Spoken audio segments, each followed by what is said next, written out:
Hi, everyone. Thank you for tuning in. My name is Cassie Riva. I'm the events coordinator at an Unlikely Story bookstore in Plainville, Massachusetts. I get a little map that shows me where all of you are tuning in from.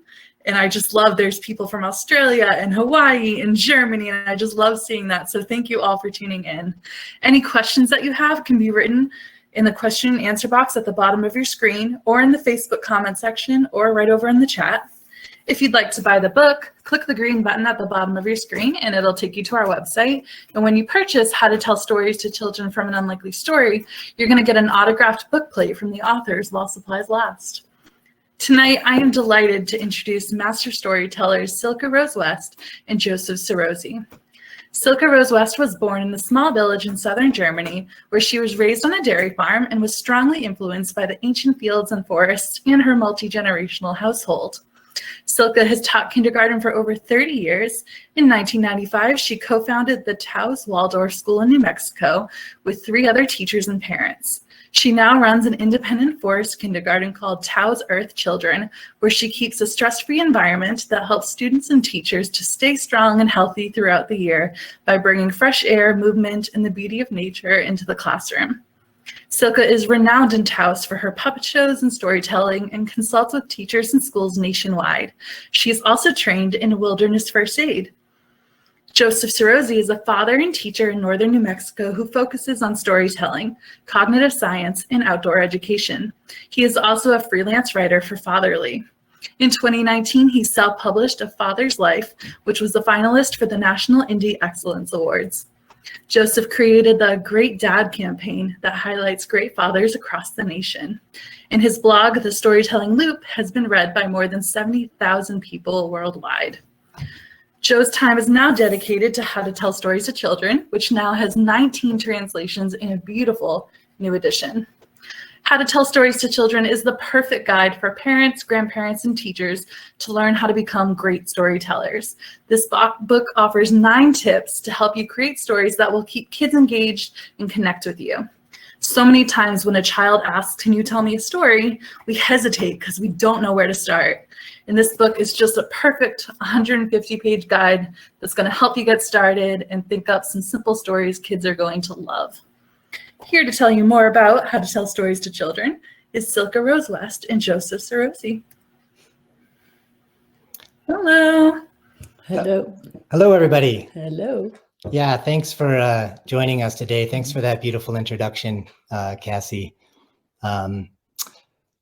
We wanted to start today just by diving into a quick little story example, and so I'm gonna give us a little bit of a context, right? And I assume that we probably have a lot of parents listening right now. We're both parents as well. And it's the summer, right? And kids are home. And sometimes, some days we have a lot of activities, different camps or friends, things going on. But sometimes maybe we're at home, right? And maybe we have a couple things that we're doing throughout our day and our kids are playing, but boredom can come up. And maybe friends are away for a little bit.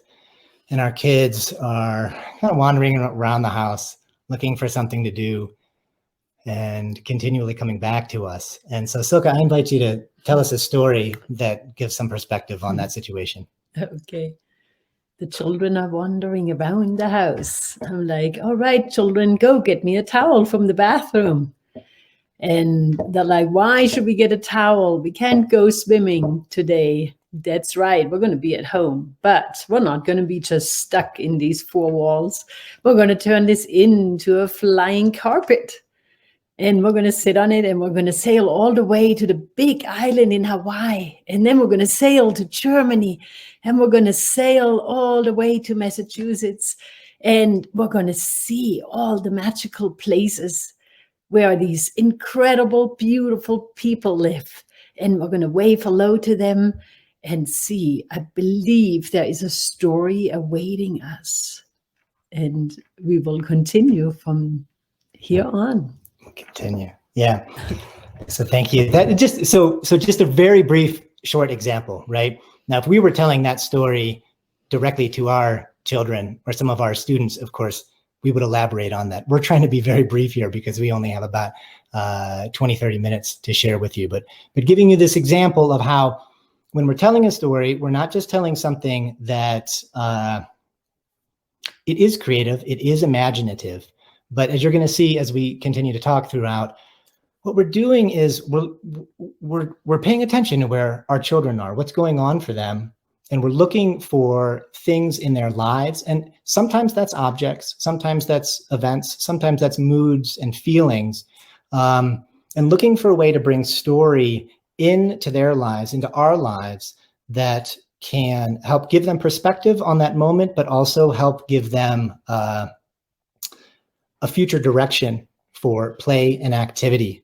Like, for example, if Silke had really elaborated that story out, as I've heard her many thousands of times, what can be so interesting is when the kids, they go, oh my gosh, that was such a great story. I love that story. And what they're going to do is they're going to take that towel, right? Now you have this towel and it's on the ground, and they are going to turn that into their play. Now they're going to travel, and maybe they're going to need some things to travel with, right? That's kind of the process that we teach. So we wanted to touch a little bit on intuitive storytelling versus memorized or rehearsed stories. Could you give us some perspective? Sure. I have been a Waldorf kindergarten teacher for many, many years. And in the kindergarten, we do a lot of stories that we memorize and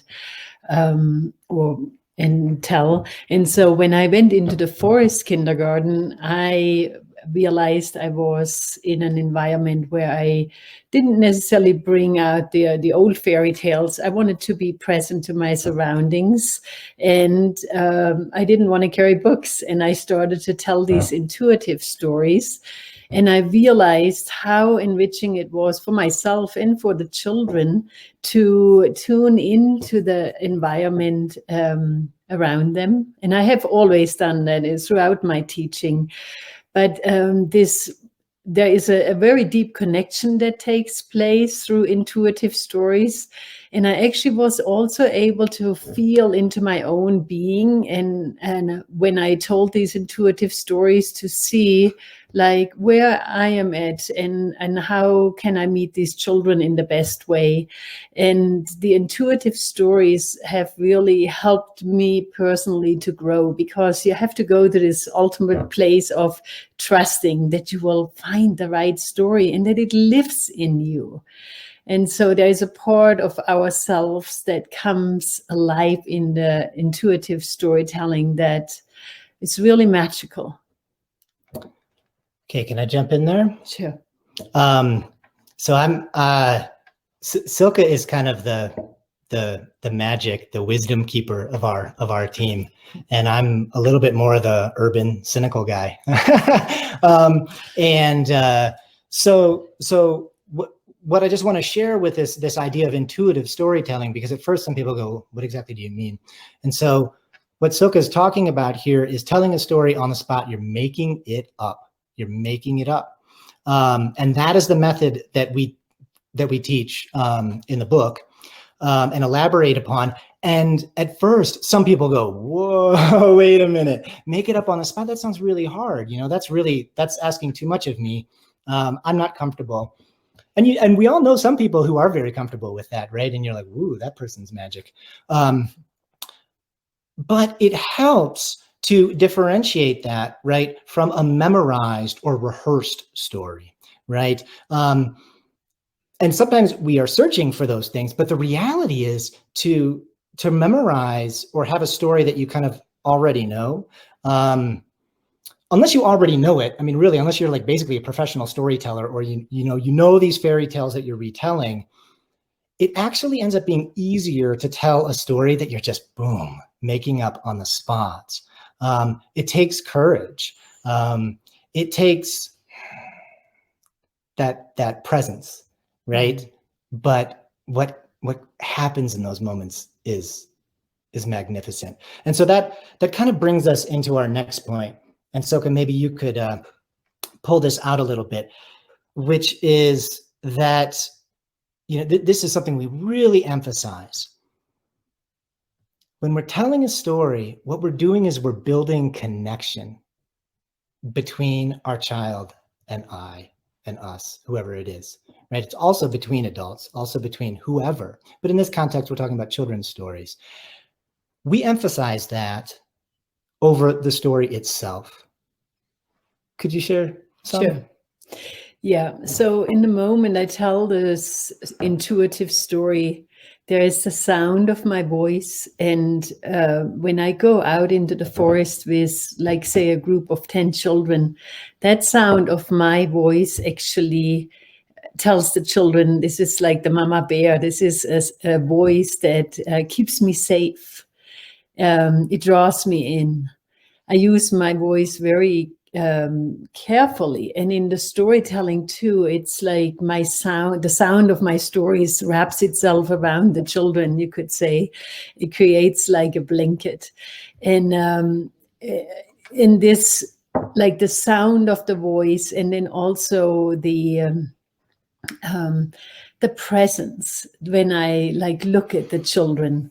In that moment, there is something happening between the children and the teacher, or the mother and the child, that is like, it belongs to us. This is just for you and me. And it's actually only right now. I'm not going to record it. I'm not going to write it down. I'm not going to pass it out to the world. It's your and my moment. And the children in the forest kindergarten have really understood what a gift it is. So whenever it was story time, they were just sitting there, they're like soaking it up and like, oh, what's going to happen? And I look at them and I'm like, I don't know yet. Let's see what's going to happen. And so we feel this excitement among ourselves, because we know that we are the ones that make it happen through our connection with each other.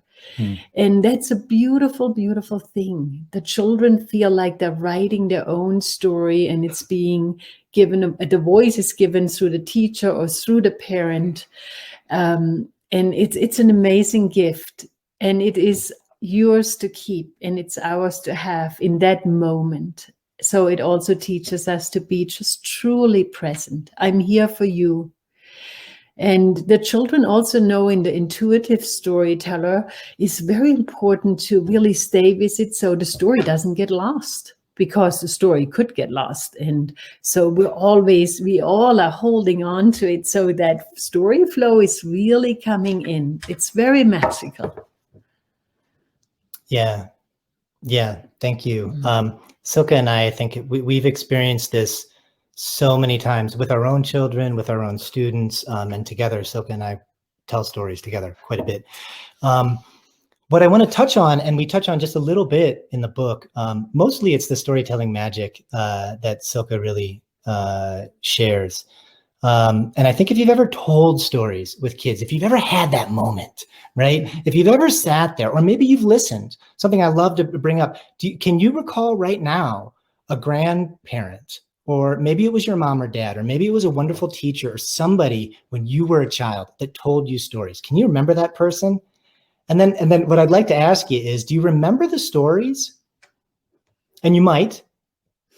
But what I'd also like to ask you is, how do you feel about that person, right? If you can remember those moments, what happens in here when you recall it, right?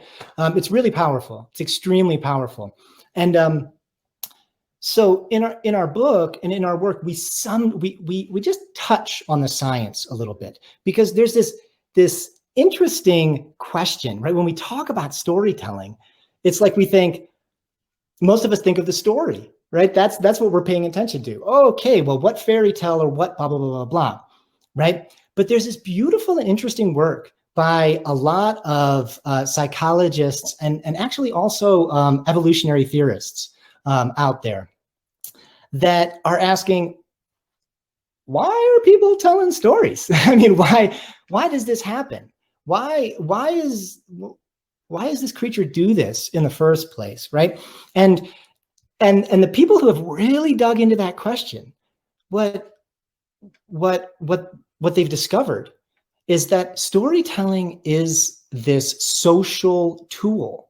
It's this way that we have and we're talking tens of thousands of years. This is how people have moderated and held these social bonds that have been so critical to us as creatures, right? We're highly social creatures. And of course, that's moderated by other things too, but storytelling turns out to be extremely important. It's how we communicate information. It's how we build trust between people. It's how we practice empathy and even difficult or new life experiences.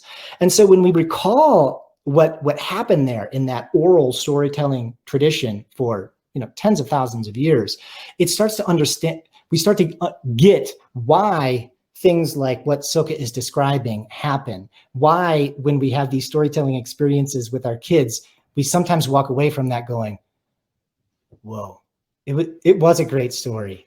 It was a beautiful moment. What we have is something really quite a bit more than the story in that moment. And that's our whole approach here.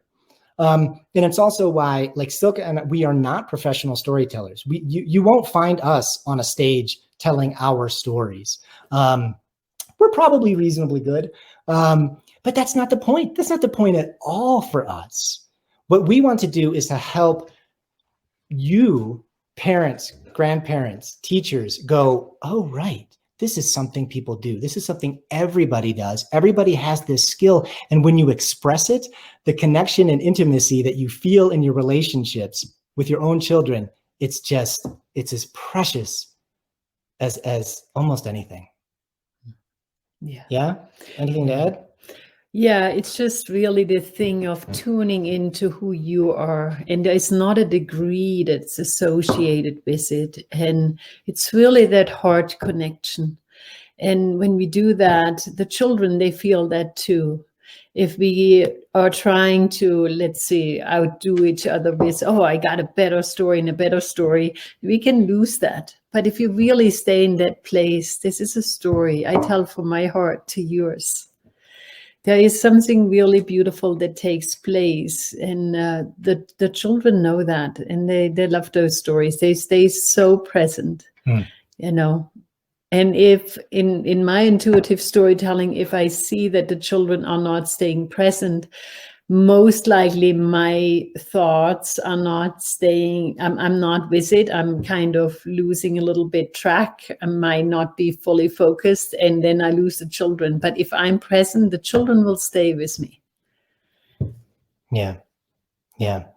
So maybe we can dive in a little bit to just the method that we share in our book, right? We call it the storytelling loop. And we really want to start by saying, there's many ways to tell a story, right?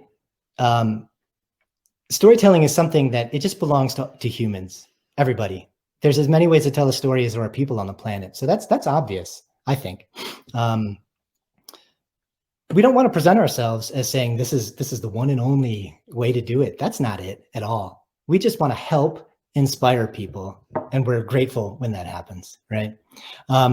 So the method that we're teaching is designed to help you kind of get a foothold in this storytelling world, because once you engage in it, or if you are engaging in it, it will tend to just lead itself. You'll be able to just kind of run with it.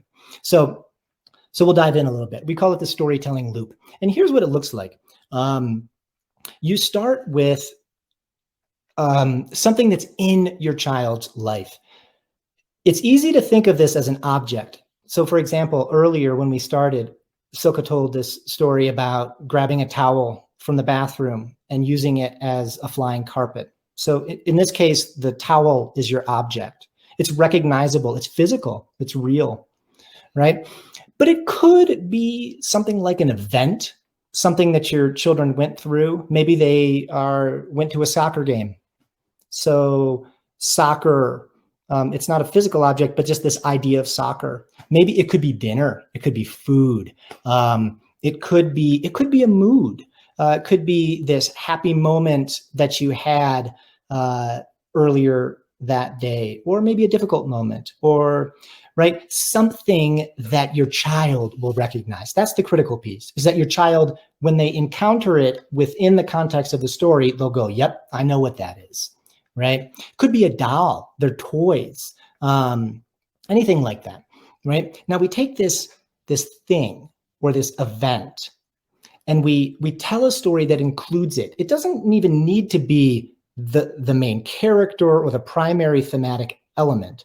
But when we tell a story that wraps this real object event thing, at the end of that story, what we have is a new relationship to that very real thing. And this can have, we'll give some examples here in a second. We'll give, that helps our children and ourselves continue that storytelling connection. So like in Silke's story earlier with that towel, after the fact, that towel has become something new. They have a different relationship to it. So let's give a few examples. Can you give one? Sure. A backpack. We go with our children hiking quite a bit or walking distance. And so sometimes a backpack becomes a little bit a problem. It's so heavy. I don't want to carry it anymore.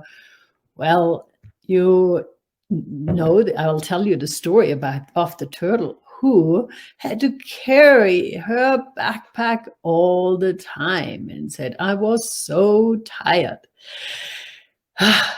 But then a dog came running along, and what do you think happened? The backpack saved the turtle's life. And you know why? It had become the turtle's shell. Well, we all know that, right? Anyways, in the end, that turtle was so happy that it had its backpack. And aren't you so glad you have your backpack? By the time we reach our lunch place, you will have something to eat in there. And isn't it so great? And so even just the story of the backpack now has we're not thinking about how heavy it is, how far it is. All of a sudden there's a story to it. And let's all pretend we're turtles. Let's turn our backpack into turtle shells. And that works. So it's a story made for one child that could inspire all the others around as well. Mm-hmm. Yeah. Can I bring in Randolph? Sure. Yeah, I'm gonna.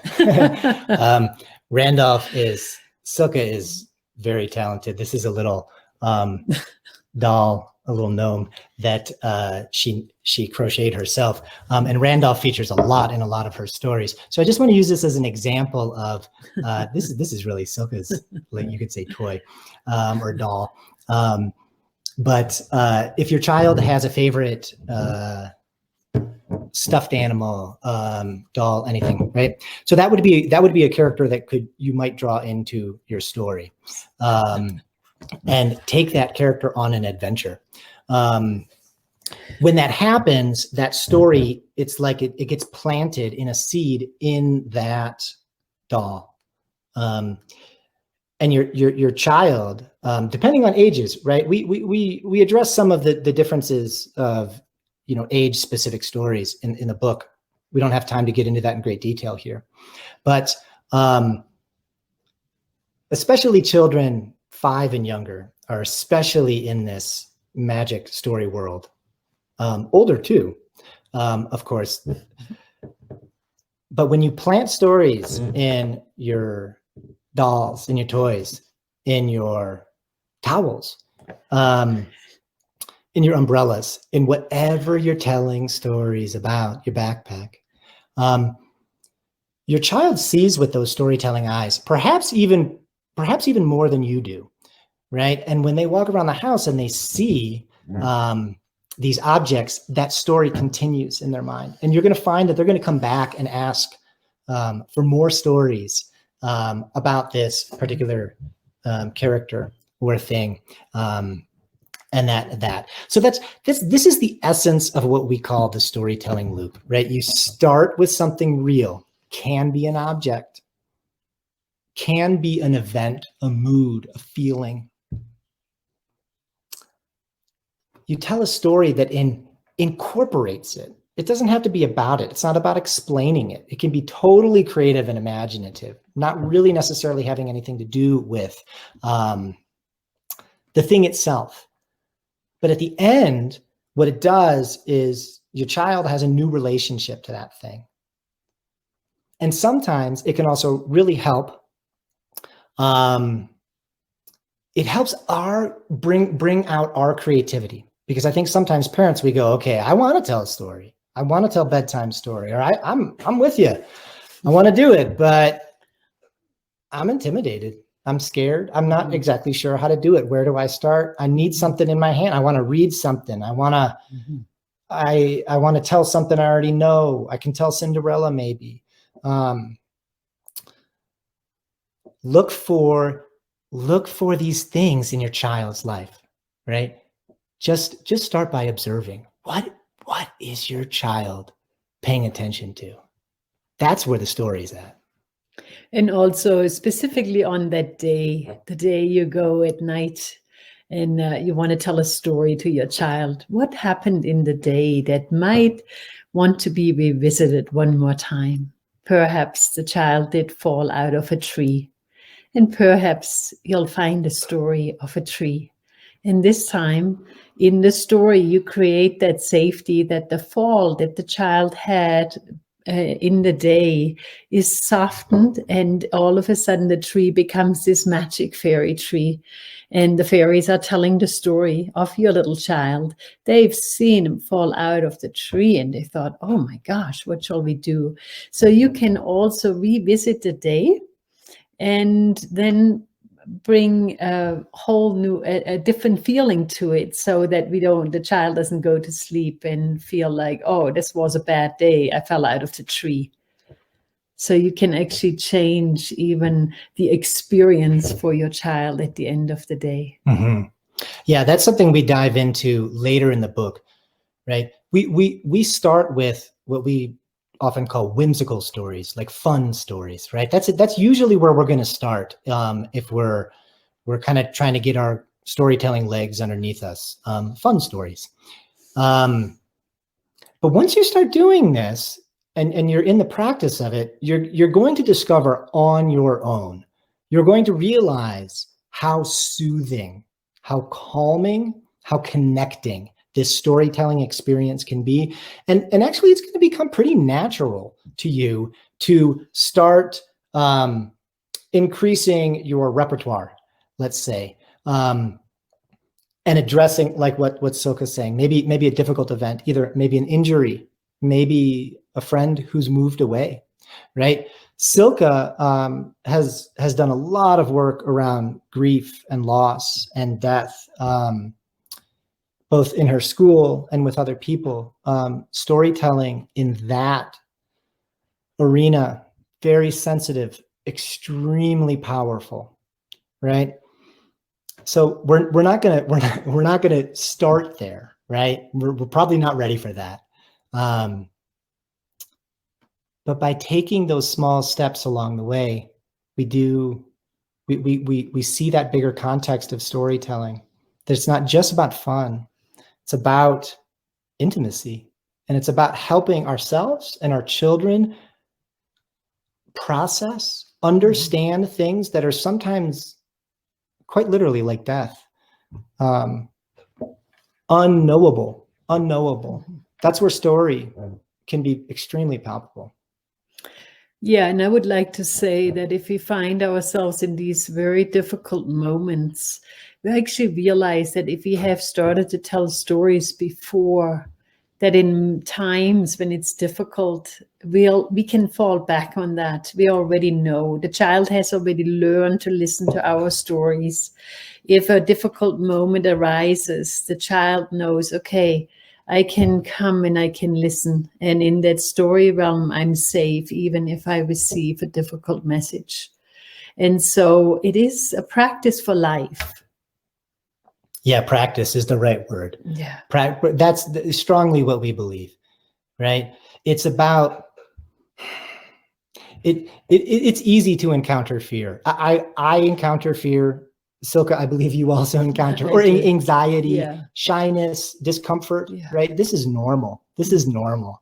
And so just accepting that normalcy as it comes up for you, and remembering what we're talking about. We're not talking about this isn't about writing a successful story and, that Disney is going to start looking at, right? This is telling stories with your kids. It's about your connection, right? That's the piece that we're addressing. We're connecting with our kids. And so do we have the courage to step into that relationship? I hope we do. And when you do that practice, it's just like anything else. You will go through this process of self-discovery and kind of group storytelling discovery, whoever that's with, whether that's with your children at home, or maybe there's some teachers on here. Maybe there's grandparents, different people who are speaking to larger groups of children, and that can come up too. But even if it's just you and your child at home, those are the stories that we're talking about. These day-to-day stories that are building this intimacy, this connection. And where it leads you can sometimes be really beautiful. Yeah. Cassie, do we have a few more minutes, or should we dive into questions, or we can touch other things if we want? You have a few more minutes. Okay, great. Then maybe we can talk a little bit about ways to access creativity. Yeah? Helpful ideas about that. Do you want to dive into that? You want me to? Why don't you start? Okay, I'm going to start with a couple ideas. So we kind of share this idea of the storytelling loop, right? We start with something, we tell a story about it, and then we have a new relationship. Well, okay, Joe, that sounds great, but what's the story about? Where do I get the story? So here's why I want to give you a few ideas. So number one, I'm going to bring Randolph back in here, which is personification, right? Personification is extremely helpful. Whether you're taking a character like a doll or a toy that already has a little bit of personhood, but animals are also extremely rich. I mean, if you look at the history of children's stories, boy, are there a lot of animals walking and talking and acting like humans. And the truth is, you can kind of build that into anything once you get comfortable with it. I don't think we would have any hesitation to tell a story about a rock that had some activity that it went through. Even water, drops of water, rain can have a personality to it, right? So personification, that's I would say that's the very good place to start. Are you ready to say something, or you want me to keep going? Yeah, I think the creativity piece is something where I'm like, first of all, yeah, allow yourself to play a little bit. And the personification, it's like, it's easy to take a doll, but yeah, as Joe said, a rock, or I have actually a piece of beeswax in my hand and I'll turn that into a ball, but I can just pretend. And this piece of pretend that this is actually a dog. And the dog, he walks. Now, I can't see that dog, but I can imagine it. We want to really strengthen our imagination. And so sometimes that can be a little bit difficult, but it's really good to use a very simple object and just even pretend that you're doing the movement and picture that it's like, oh, there's a dog walking through the forest. It's just a ball in your hand. But sometimes they can help. It can help to have something in your hands, and then just really allow yourself to also do some silly movements, or oops, the dog fell, help, oh no, he broke a bone. But you can really try to play a little bit yourself, maybe before you tell the story to the children. Find that creativity in yourself that allows you to drop the judgment of your own play. So you want to really let go of the self-judgment. Oh, that's silly. Oh, that's, like you want to really get to that playfulness, that non-judgmental zone. Yeah, I could piggyback on that and say this. We dedicate an entire chapter in our book to this, which is we just call it "Be Yourself." which is that to access creativity, if you're encountering self-doubt, that is the number one killer of creativity. So if you don't believe in yourself, or if you have that internal voice, right, and that's easier said than done, but do whatever you can to calm yourself, to be present, to be relaxed. So we don't like to position storytelling in conflict with anything else in the world because we think it's just beautiful on its own. Mm-hmm. But it can make some sense to put away distractions, whatever those distractions might be, right? Give yourself that space to go, whew, are you really present?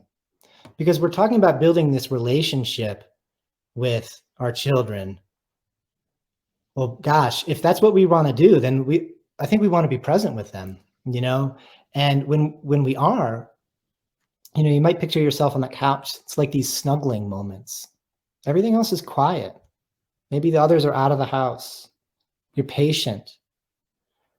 In that softness of those moments, that's when the creativity really percolates. And it will come about very differently for very different people.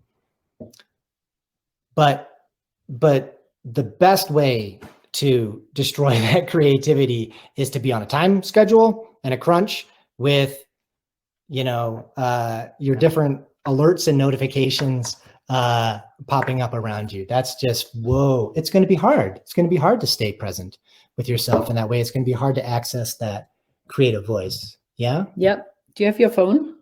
I don't right here, no. I haven't made a call. Huh? Do you have your phone? Okay.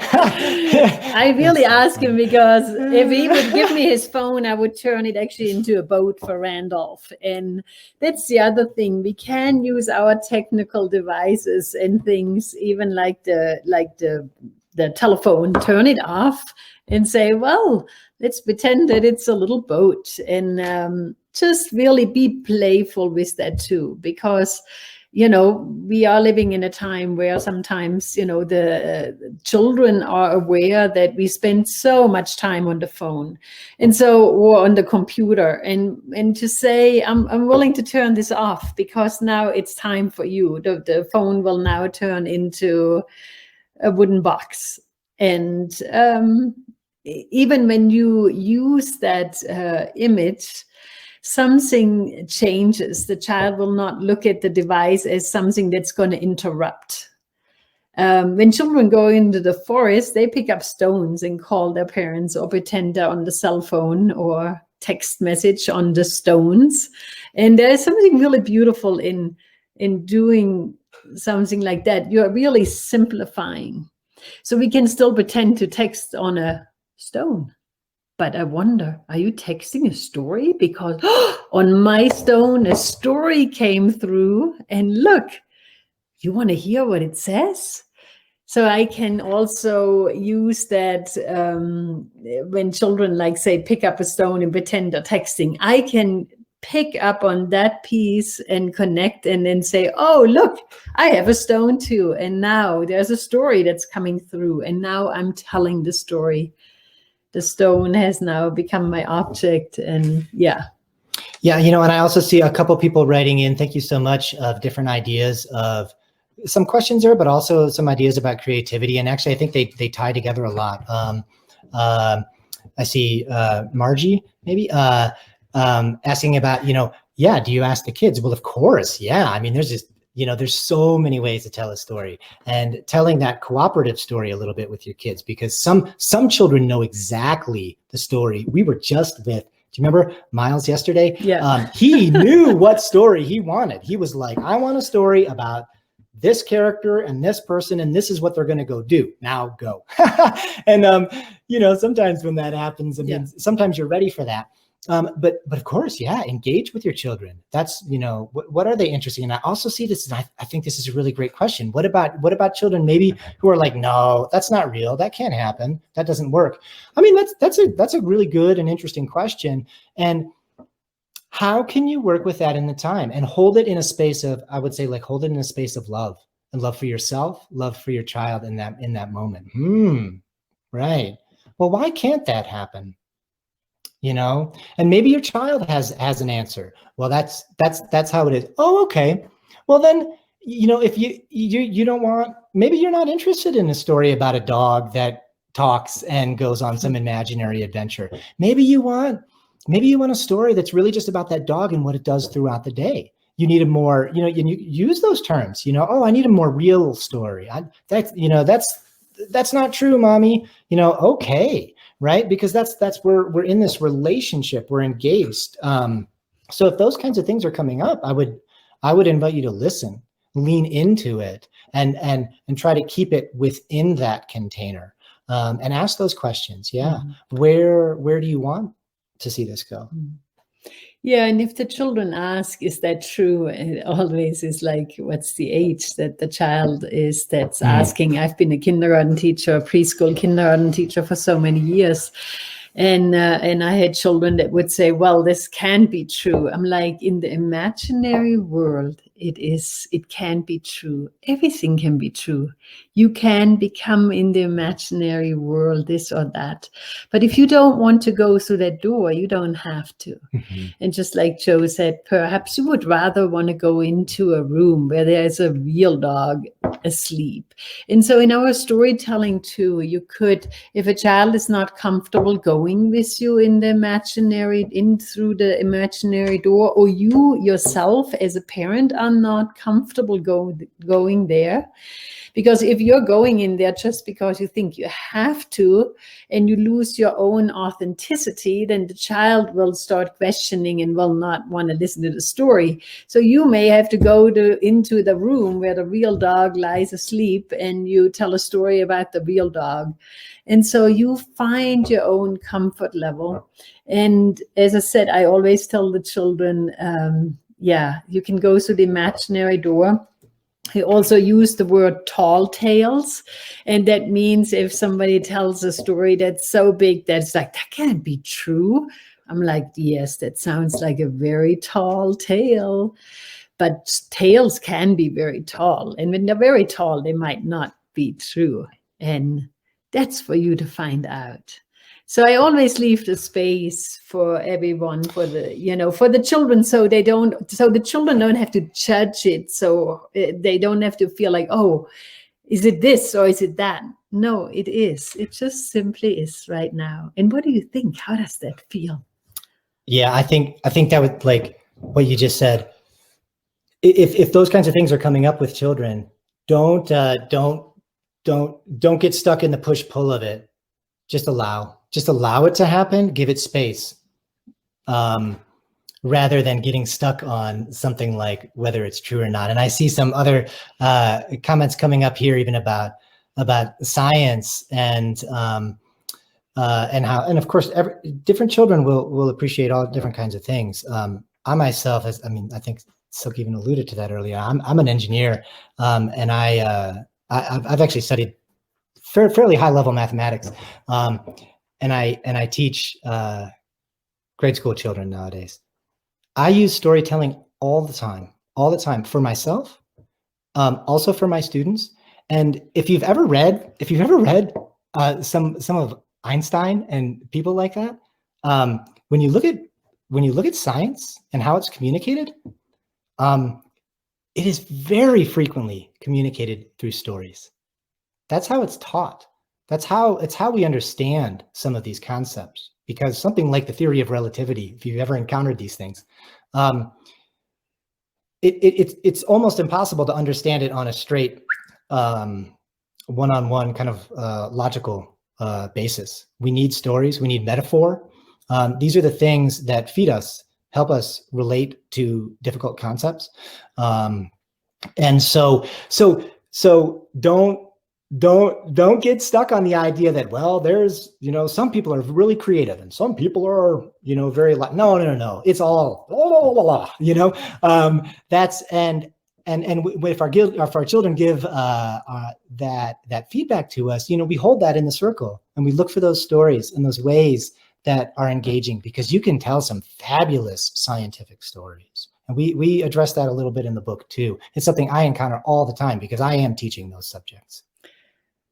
I would also like to say that Joe came into the forest. I knew he was an engineer. He was a parent, brought his little girl, and I'm like, oh my gosh, an engineer. Oh, let's see. We know how to tell a story. And I'm like, well, how about we'll do a story? How about Once Upon a Time? And Joe said, I don't do Once Upon a Time. I'm like, well, I do. So I started the story. I said, once upon a time, there was a gnome who lived in the forest, and he found this group of children under the tree. And then what happened, Joe? And so what I showed to the children was, and what Joe and I showed them, that we were able to come together with our differences. Mhm. And Joe carried the story on until one day he told Once Upon a Time stories. And the beautiful thing in it was that we were really listening to each other, and we were showing to the children that although we have very different skills, we are masculine and feminine, we have cultural differences, we bridged all of our differences and showed the kids how much fun it can be when you can just build that story bridge and you meet there. And I wish that actually for all the children and for parents and people around the world, that their differences don't become a hindrance. It's not a dam. It becomes a bridge, and we can meet each other and create connection. Because the connection from the teacher or the parent to the child is ultimately, if you enlarge it, the connection of human to human. And that's what we need. Right. And what we are longing for. That's why we published this book. Yeah, that's exactly right. Like when Cassie at the introduction gave a little bit of Silke's background and mine also. We are storytellers. That is what we're kind of offering here. But even more fundamental to that is we just love connecting with people, right?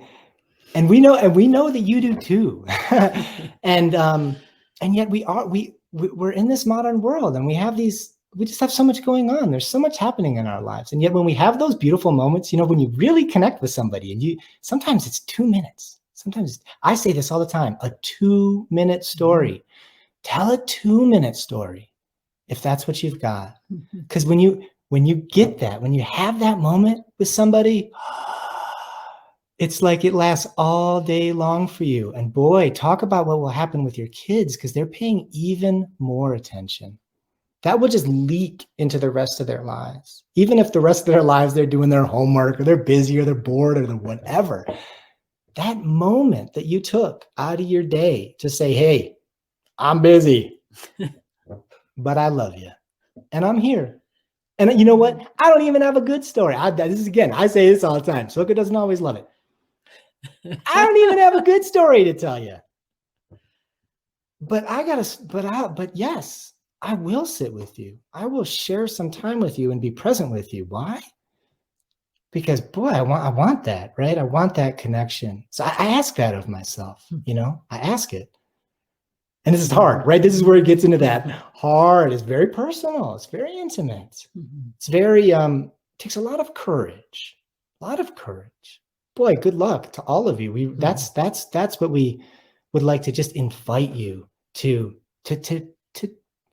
walk into those waters a little bit, because we think it's very beautiful, and we know that you have this skill, and you will find your voice. Yeah, and somebody just wrote, my dear friend Andrea, because you matter. Yes, you do matter. And that's the message you're giving when you tell a story. And then in the family circle, when we come together, we can also, storytelling can really help also to bridge the connection to the grandparents. I raised my children in America. I told them a lot of stories about their grandparents in Germany. And through my storytelling, I was able to connect them and strengthen the relationship that they have with their grandparents. And so it's really a way to create these connections. and also cultural bridges. You know, I was raised in Germany, Joe is raised in America. And so we can really bridge also these cultural differences and feel into what story needs to be told right now in this time, you know, and with that intention of peace and bridging, and like, what world do we want to see for our children, you know? So we're active participants through every story that we tell. Yeah. Cassie, our You know, I'm going to come back time on check? Yeah. What do you think? Hi. All right. I think that you got all the questions. Yeah, okay. Maybe we tackled everything. You that's really coming. engaged the audience. I love seeing all these comments. This is so great. Silke, you wrote a story in the book about a little German girl who goes shopping for her grandmother to buy her butter so she can make her bread. And I read the story like 3 weeks ago, but I still like remember it because it really resonated with me. And it's the simplest story, but it hit home because my grandmother has only been making bread this whole pandemic. So it just instantly connected. And I just love that throughout this book. There's just little connections in the book that in your stories. It's just so great. This book is fantastic. This book is perfect for new moms, baby shower gifts, teachers, parents. Such a special way. It's also beautiful. It's got that, it's not just that normal book cover, it's got that fabric-y feel to it, and it's really pretty. It's got cute little characters throughout it.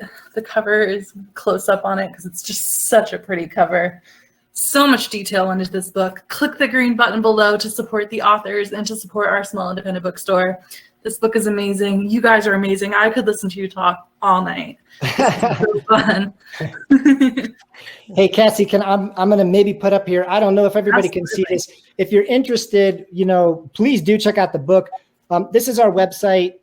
We do have a blog and we have a podcast. We're ending our first season right now, and some other resources on Facebook. There's but you can please check us out, because we address all kinds of topics, like some of the questions that have come up, and we'll be doing more because we just love this work so much. That's the piece for us. So yeah, thank you, Cassie. Thank you, everyone. This was so great. You can watch this video again in about 10 minutes. It's going to reload right on this same page, or you can watch it on our Facebook page, and it'll be on our YouTube page tomorrow. So thank you, everyone, for tuning in. Have a great night. Thank you, Silke. Thank you, Joseph. Thank you. Yeah, thank you, everybody. Thank you.